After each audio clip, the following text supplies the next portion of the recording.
Sí, siempre se crean igualmente esos desfasajes, ¿no? En donde se puede filtrar. Ahí nos comentan también qué buena la metáfora los aduaneros de la lengua. Una de las Sí, a mí personas me está gustó esa, comentando. la policía del pensamiento, ¿no? Hay un verso de Sabina que dice, no hay que correr más que la policía. Yo creo que sí, ¿viste? Porque la policía del pensamiento, la policía educativa, la policía de la lengua, los aduaneros de la lengua, los aduaneros de la educación, los aduaneros de la patria, los aduaneros de las palabras, bueno, ¿no? Andan como en la vuelta queriendo siempre revisarte el bolso, pedirte el pasaporte, preguntarte a dónde vas y de dónde venís. A los pobres, ¿no? Porque los ricos no tienen fronteras. Tal cual, Para ellos tal no cual. existen las fronteras. Las fronteras existen para los pobres, los muros existen para nosotros que somos pobres. Para los ricos no. Para los ricos no hay cuarentena, no hay coronavirus y no hay cuarentena. Tal cual. Y respecto al tema de la normativización, ¿no? ¿Vos crees que sería deseable, bueno, yo imagino un poco la respuesta, pero estaría bueno que lo comentes vos, ¿crees que es deseable normativizar los usos lingüísticos que escapan a la norma, como el lenguaje inclusivo o el portuñol también en este caso? Eh, si uno mira un poquito algo o ha leído algo sobre historia de la lengua, en general pasa así, ¿no? Es decir, una lengua que se encuentra con otra, un uso oculto, un uso vulgar, la lengua está viva, se va modificando y esos nuevos usos se van después como que transformando en norma. Tal vez eso suceda con el portuñol en algún momento, ¿no? Tal vez suceda, no sé, tal vez pase dentro de 100 años, 150, 200 años, y tal vez eso sirva para visibilizar el portuñol, para como parece darle patente de lengua, porque yo cuando voy a los lugares y digo que el portuñol es mi lengua materna, me dicen, no, el portuñol no es una lengua, es un dialecto, y entran en esa discusión. Tal vez sirva como para patentar, y como todo en la vida, nada es negro o blanco, y va a tener pros y contras, ¿no? Es decir, el hecho de que yo escriba libros o que haga la partitura de lo que escribo en ese dibujo que hago en la hoja, vamos a poner mi versión del portuñol literario o mi versión del español de la frontera, tiene pros y contras. Y sí, es decir, cuando veo cómo quedó en la hoja y veo que en la cabeza no me suena así, y bueno, a veces siento como que se perdió un poco, ¿no?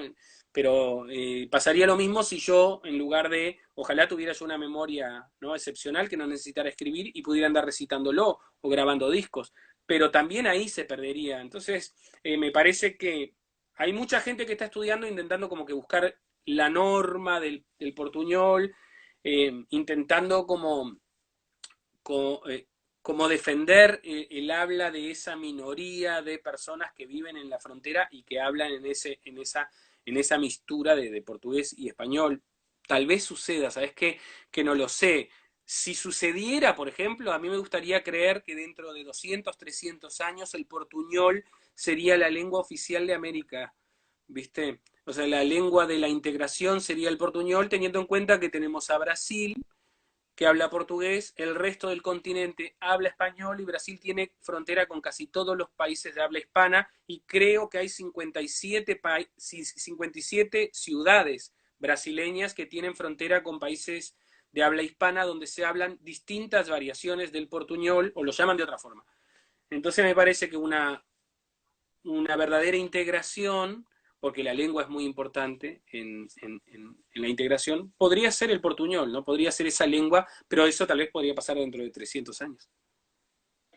Hay una pregunta que, bueno, nos enviaba otra compañera, que, bueno, nosotros en el profesorado donde yo estudié, en alguna de las cátedras se hizo bastante hincapié en el manejo del lenguaje inclusivo, digamos, en esta disputa, digamos, y en la gran resistencia que la RAE impuso sobre la aceptación del inclusivo, así como se relegaron, bueno, muchas lenguas de las llamadas no de prestigio, ¿no? Eh, ¿Qué opinión tenés vos sobre este tema? ¿Qué te parece esa Es, gran resistencia? Bueno, parecido al ese portuñol, tema, pero sí, me parece que también, mira, me pasa lo mismo que con esto de la cuarentena, ¿no? Me parece que es un tema nuevo, eh, que hay muchas voces y que uno que va escuchando una voz de un lado, otra voz del otro, y en mi caso, por ejemplo, no tengo la capacidad como de hacer la síntesis de eso. Lo que sí es, trato de evitar es el fundamentalismo de de no a lo inclusivo o sí, y la imposición de lo inclusivo. Es decir, me parece que las cosas se van a ir dando de forma natural. Me parece que un Lo movimiento natural que sería el intenta uso. visibilizar a través de la lengua, ¿no? Es sumamente válido, ¿no? Es decir, todas las reivindicaciones son sumamente válidas. Si ese es el mecanismo, si eso se va a imponer y va a quedar, por ejemplo, ¿no? Para poner un ejemplo, en lugar de usar el masculino como, ¿no? como general, vamos a usar el femenino, es decir, a partir de ahora vamos a decir todas, por ejemplo, ¿no? O el todes. Bueno, me parece que eso dentro de 20 años hablaremos y veremos qué es lo, qué es lo que sucede con la lengua. Yo creo que la lengua está viva y también entiendo el trabajo de los que crean la norma y de los que están ahí controlando. También entiendo eso, digo, a ver si me entendés. O sea, trato de no ser fundamentalista en ese sentido, es decir, ser fronterizo es eso. Bueno, sí, yo entiendo a estos que son los que tienen que estar controlando lo que pasa y que a su vez tienen que expedirse sobre esto, y entiendo el movimiento que intenta reivindicarse y utiliza como medio la lengua, porque me parece que el medio es muy poderoso, es la lengua. Tal cual. Eh, bueno, y sobre el tema volviendo un poco al tema de las lenguas originarias, o las lenguas no originarias solamente, sino las que no son consideradas de no prestigio, digamos. ¿Qué dice el diseño curricular de Uruguay, por ejemplo, respecto a esto? En el caso nuestro de Argentina, bueno, hay bastantes contemplaciones, algunas se pueden poner en marcha, otras no, pero digamos como que se trató de tener en cuenta bastante este tema. Eh, ¿Cómo es el diseño curricular de Uruguay en este sentido? ¿Contempla las lenguas, digamos, consideradas no de prestigio o fuera de la que sería de prestigio? Y si no es así, ¿cómo lo manejas vos como profe, como docente, ¿no? Porque das clases de secundario también, aparte de los talleres. Sí, actualmente sí se contempla, está en el programa, ¿sí? Están los programas de primaria y de secundaria, las variedades lingüísticas de las distintas zonas del Uruguay. Eh, Hasta hace un tiempo no, vamos a suponer que estamos de décadas y décadas donde no, pero últimamente se han hecho algunas reformas a donde la variedad lingüística o las variedades lingüísticas están en el programa de primaria y de secundaria. O No sea que está sé incluido ahí. ustedes cómo. Acá está, ¿viste? Yo no lo trabajo porque yo soy profe de literatura y, no, y yo vivo en Atlántida, una ciudad que queda al sur, ¿no? Ahí a 40 kilómetros de Montevideo, y, y mis alumnos son hablantes aquí del sur y no trabajo ese tema. Pero mis compañeros que trabajan en la frontera lo abordan constantemente, ¿no? Porque, por ejemplo, la frontera nos da una posibilidad maravillosa que es si en el programa de literatura hay autores brasileños, o está Pessoa, por ejemplo, de Portugal, y lo podés trabajar directamente en portugués en lugar de trabajarlo en español. Bueno, y respecto al tema bueno, acá en Argentina ya también están suspendidas las clases. Si seguís trabajando a distancia, lo dijiste que sí, obviamente. ¿Con qué dificultades te encontraste y cuál fue, podríamos decir, la mejor decisión, si podemos tomar una sola, ¿no? Que tomaste como docente en estas circunstancias? ¿Con qué dificultades te encontraste en este nuevo momento y con qué aciertos, digamos, también? Eh, Enseguida que se suspendieron las clases, yo me comuniqué con mis estudiantes en secundaria porque nosotros aquí tenemos una plataforma que es CREA, que es como, no sé si ustedes la tienen, que es como una red social, ¿no? A donde los docentes Otra. tenemos nuestros grupos, nuestros estudiantes cargados allí, podemos mandarnos mensajes allí, armar los cursos allí, subir las tareas, los videos, los enlaces. Bueno, me comuniqué con ellos para empezar a mantener el vínculo porque estaban suspendidas las clases presenciales, pero la idea era acompañar a los chiquilines. Lo que les dije a ellos, lo que les digo a todo el mundo, a mis conocidos, a mis amigos, es que esto es inédito, que yo no tengo la práctica ni la teoría sobre cómo trabajar en cuarentena. Es decir, nunca lo estudié a esto y nunca lo viví.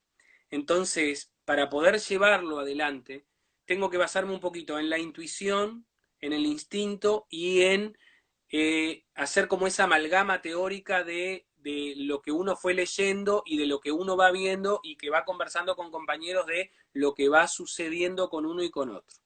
Entonces, haciendo como una mezcla de todo eso, voy como intentando encontrar una forma de acompañar el curso de mis estudiantes. Yo tengo un diario de docente, o diario mío, a donde voy Ahí pones anotando todo. reflexiones, ¿viste? A donde voy anotando reflexiones después de cada encuentro, y además veo a mi hija teniendo clase por Zoom, mi hija de 8 años teniendo clase por Zoom. Yo acabo de dar una clase por Zoom para 20 estudiantes de 16, 17 años. Entonces como que voy tomando anotaciones y voy como que aprendiendo ahí en esa, lo que se podría ser una práctica reflexiva, ¿no? De ir estudiando lo que me va pasando. ¿Cómo hacerlo? No lo sé. Lo que me propuse yo es acompañar a los chiquilines en este proceso, acercarles la literatura y preparar algunas actividades que sirvan o que habiliten el encuentro entre mi estudiante que está encerrado y la obra literaria. ¿Cómo hacer eso? Bueno, yo voy como que diseñando actividades que creo yo que pueden aproximarlo a él.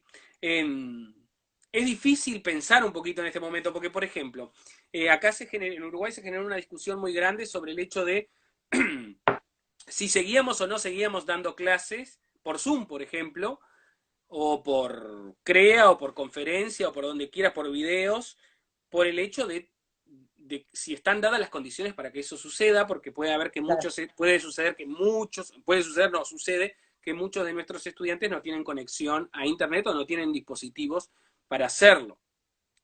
Esa discusión aquí está planteada, sucede.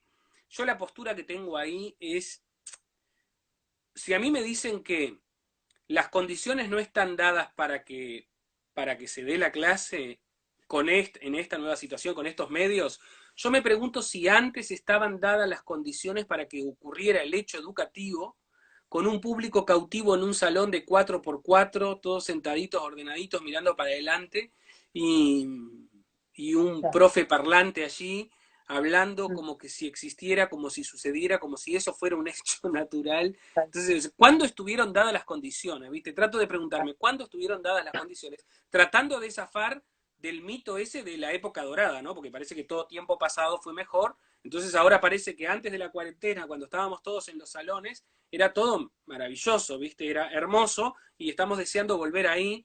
Y bueno, yo trato de no caer en eso, es decir, ¿cuándo estuvieron dadas las condiciones para que ocurra el hecho educativo? ¿Viste? Entonces, después te puedo contar en la cotidiana, decisiones que voy tomando, algunas que me funcionan y otras que no me funcionan, o algunas conclusiones que ya voy sacando de lo que me va sucediendo, que te debe pasar a vos o que le debe pasar a mucha gente, de algunas cosas que hemos estudiado en los libros y que nos estamos dando cuenta ahora. Por ejemplo, cambió el medio, ahora lo hago por Zoom. ¿Y qué pasa? Cuando utilizo las nuevas tecnologías, me puede pasar que puedo querer perpetuar las metodologías viejas, ¿no? Yo antes te hacía un dictado presencial y ahora te hago un dictado por Zoom, ¿no? O sea, trato de mantener eso y me parece que ahí hace agua la clase.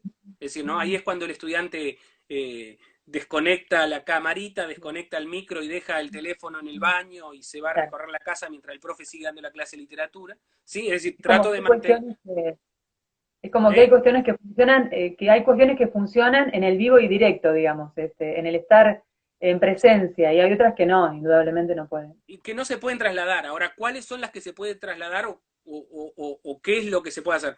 Yo voy aprendiendo, viste, día a día. Hoy hice una dinámica, hoy hicimos un juego, o sea, trato de que en cada encuentro haya algo para hacer, que no sea una clase a donde yo hablo, porque que haya algo para hacer, a donde el que está del otro lado tenga una participación, ya sea escribiendo una palabra o diciendo una palabra o diciendo un verso, que se parezca un poco a un juego, y voy aprendiendo que eso me va dando un poco de resultados, ¿viste? Te voy a llevar ahora al campo de la literatura de nuevo, vamos a dejar un poco, bueno, todo está vinculado con la literatura, la docencia, en este caso no, no se pueden eh, escindir ahí, ¿no? Pero yendo al campo del proceso de escritura, a esas dificultades que a veces pueden aparecer ahí, vos escribiste una novela, también, bueno, escribís poemas. ¿Qué momentos del proceso de escritura te presentan como más dificultades? ¿No? ¿Vos considerás que tenés como un plan que seguís y no seguís que es libre o seguís de alguna manera un borrador previo? ¿Cómo manejás esto en el momento, eh, en el proceso mismo? ¿O eso varía? Bien. Aparece, yo veo algunos comentarios por allí, aparece algo que dice frustración y estrés. Después me gustaría volver Sí, sí, sobre sí. eso, Si lo conversar. podés leer, porque yo lo dejo porque se me van pasando de largo, estamos, Yo estamos ahí. soy A ver si medio lo podemos. distraído, ¿viste? Entonces, como vi la palabra No, no, estamos igual frustración y en eso, estrés, ¿eh? digo, después después si podemos volvemos a eso porque me gustaría hacer una mención. Bueno, sobre el proceso creativo Dale. o el proceso de escritura, eh, yo escribo no todos los días, cuando puedo, cuando me vienen ganas, a veces me lo impongo, ahora hace tiempo que no escribo, o trato de llevar el diario y ir escribiendo. Escribo suelto, sin ningún orden, sin ningún plan. Lo que sucede es que después, al año y medio, descubro que muchas de esas partes se conectan y que podrían ser una novela, por ejemplo. Entonces ahí empiezo como un proceso de armado, de juntar, yo escribo a mano, no escribo en computadora, escribo a mano. Entonces, juntar todas esas libretas, todos esos fragmentos y empezar a trabajar el empieza a trabajar como, viste, la unidad. Pero tengo como una primera parte es que, en que no pienso en absolutamente nada, no pienso en una novela, no pienso en un libro, no pienso en un poema, no pienso en el resultado de nada, solo escribo por escribir porque me hace bien. Después descubro que algunos de esos fragmentos se conectan, entonces junto esos fragmentos y ahí sí empiezo el proceso que me parece, la parte que puede ser más ardua, que es esa parte de tejido y coser un fragmento que escribiste hace 3 años con uno que escribiste ayer, con uno de hace 7 años, y acordarte, eso yo lo escribí en la libreta del 2010, ir a buscar la libreta del 2010, encontrar ese parrafito que justo va acá, y ahí empezar a coser una parte con otra, a tejerla, y después empezar a corregir.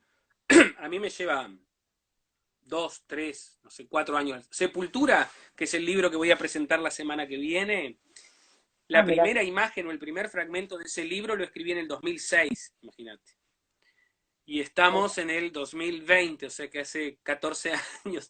Yo tuve un sueño en el 2006, escribí ese sueño y me pasé muchos años intentando descifrar e interpretar ese sueño. Cuando pude entender ese sueño, lo escribí y bueno, y ahora termina siendo una novela que se presenta ahora la semana que viene. ¿Podés adelantar un poquito nada más de qué va ¿Contarles un la novela? poquito? Un poquito nada más, Bueno, sí. mirá, yo la tengo acá, a ver, no sé si se ve mucho ahí, Sí, Sepultura, ¿sí? adelante. Ya me la entregaron, ya la pude ver. Es el Bueno, mirá, original. brevemente les puedo contar lo siguiente. Eh, Sepultura es un pueblo imaginario en la frontera de Uruguay con Brasil. De un lado está Sepultura y del lado brasileño está Soledade. En el medio de Sepultura y Soledade hay un cementerio. Todos los muertos que llevamos a enterrar al pueblo de Sepultura, si vos llevás a un familiar tuyo que murió y lo enterrás en el cementerio de Sepultura, el, los pobladores de Sepultura pueden seguir escuchando y hablando con ese muerto. ¿Ah? Es decir, Sepultura vive gracias a su cementerio, por eso se llama Sepultura. Entonces, enfrente al cementerio hay una fila de ataúdes, todos vienen de todas partes del mundo a enterrarlos allí para poder seguir hablando con sus muertos. ¿Bien? Esa es una parte de la historia. En Sepultura hay escuchadores, familias que viven de escuchar a los muertos. Vos enterrás a un familiar tuyo allí, vas a la casa de un escuchador y podés seguir escuchando y conversando con los muertos. Hasta que ocurre un hecho, que en Sepultura se abre una escuela. Abren una escuela en Sepultura, los niños empiezan a ir a la escuela y las maestras le empiezan a decir a los niños que los muertos están muertos. Uno no puede hablar y escuchar a los muertos. Empiezan a prohibir a los niños, a ponerlos en penitencia. El pueblo se revuelta, los padres, porque Sepultura vive del cementerio, y deciden incendiar la escuela. no sé, capaz que te estoy contando mucho, te estoy abrumando, pero más o No, menos no, no, para por ahí nada, va riquísimo, la riquísimo. historia. Bueno, salí en Uruguay y ¿en Y qué otros países? no, se va a Sale en publicar Uruguay. se presenta en Uruguay y la idea es que se pueda vender en una plataforma, teniendo en cuenta ahora el tema de la cuarentena. La presentación va a ser Ah, online, va a ser en vivo muy así, bueno, y creo que va a ser por Instagram. Y, y después se vende a través de una plataforma por internet y se los envían a domicilio en buenísimo. Uruguay, en Brasil, en Argentina. Bueno, vamos a estar atentos entonces. Acá, bueno, te digo un comentario. Una de las personas que está ahí conectada dice que le encanta tu mirada pluricultural del Uruguay. Y respecto a esto de la frustración y el estrés que vos habías visto ahí de refilón, era alguien que comentaba que la situación ahora de esta continuidad pedagógica a muchos padres, madres, familias, les genera, ¿no? Mucho estrés porque muchos, de verdad, no saben cómo abordar tal vez ese acompañamiento de las casas. Este, de los estudiantes. Entonces, bueno, eso es lo que comentaban. No sé si querés decir Bien, algo yo respecto a eso. sí tengo un comentario con respecto a eso que es sumamente natural que eso suceda, me parece. Todos estamos, tanto padres como estudiantes, como docentes, estamos todos intentando transitar de la mejor manera posible esto y nos genera frustración y nos genera estrés, nos agobia. Yo, como docente, también como padre, como esposo, pero como docente, el cuidado que trato de tener es que suceden algunos acontecimientos, suceden algunos hechos, algunas situaciones que exceden mi capacidad docente, exceden el largo de mis brazos y de mis manos.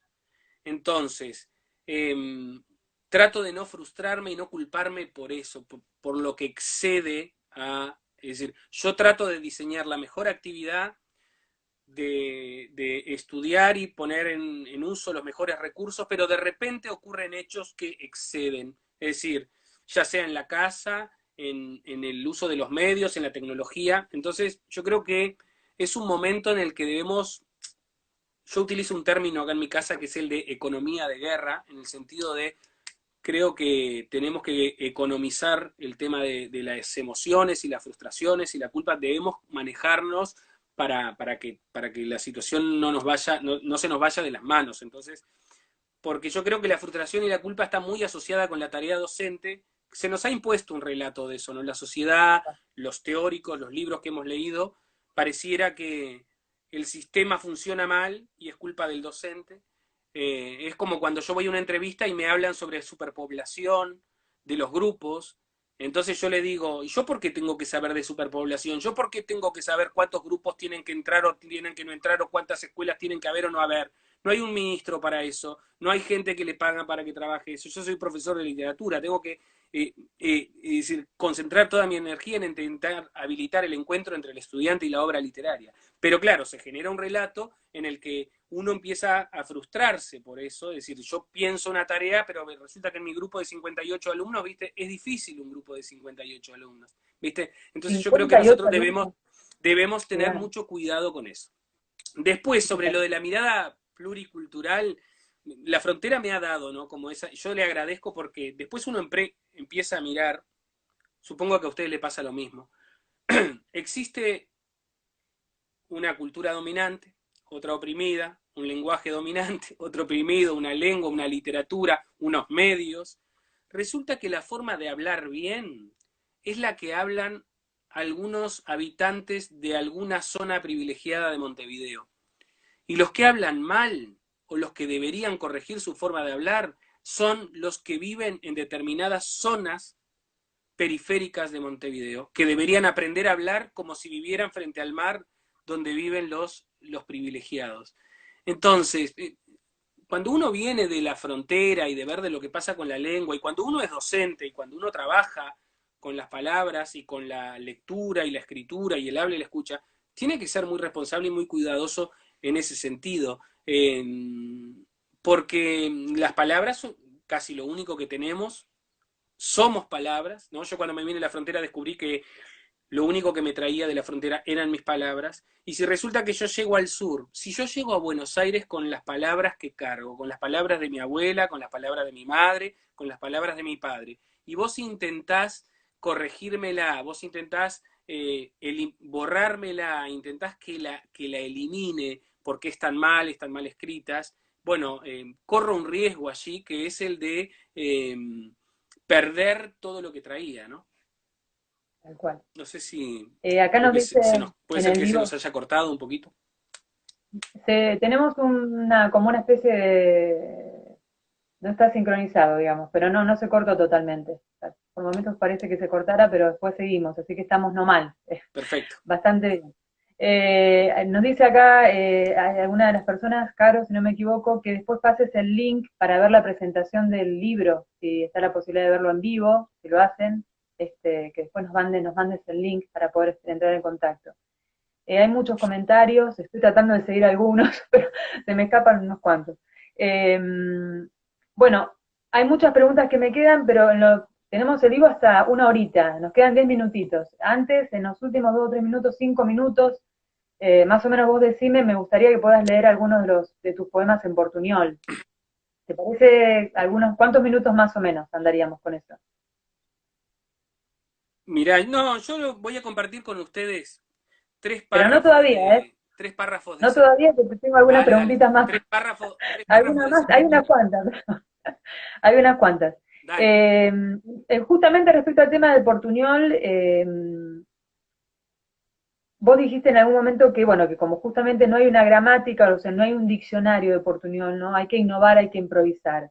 Y en este sentido, ¿qué dificultades y qué facilidades te generó un poco la escritura?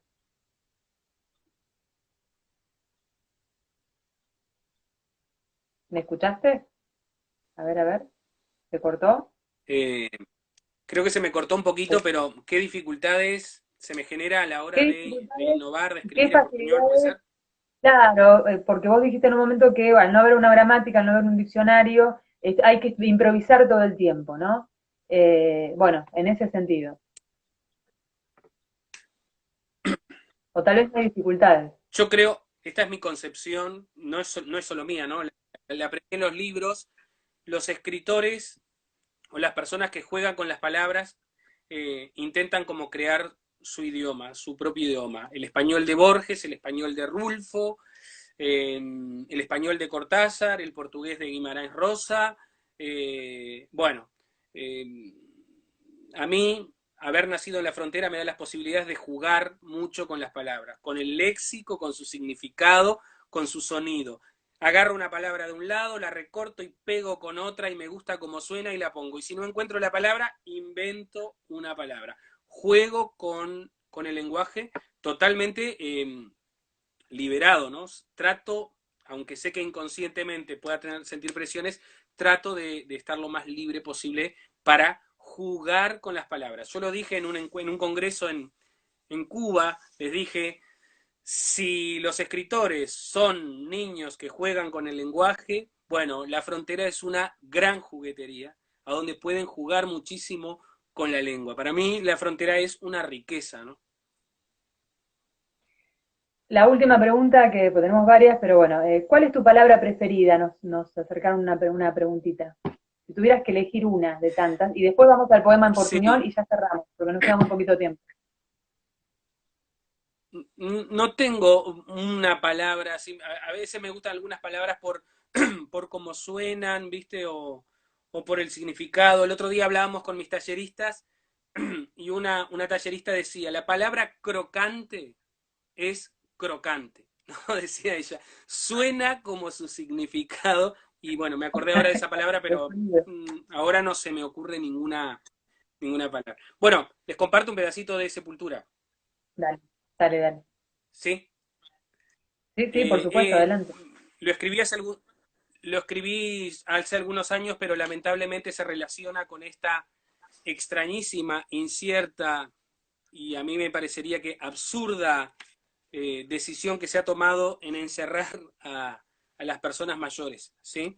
Entonces, en un momento del libro dice, la única forma de saber cómo el mundo era es preguntando para los más viejos, ¿no es?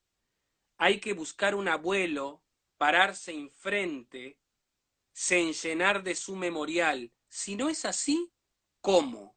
Ah, pero vino la época de la sombra y la sangre. Arrancaron casi todos nuestros abuelos. Los llevaron antes de que nosotros empezara a preguntar. Quisieron desabuelarnos para que no encontráramos la señal de hacia dónde teníamos que ir.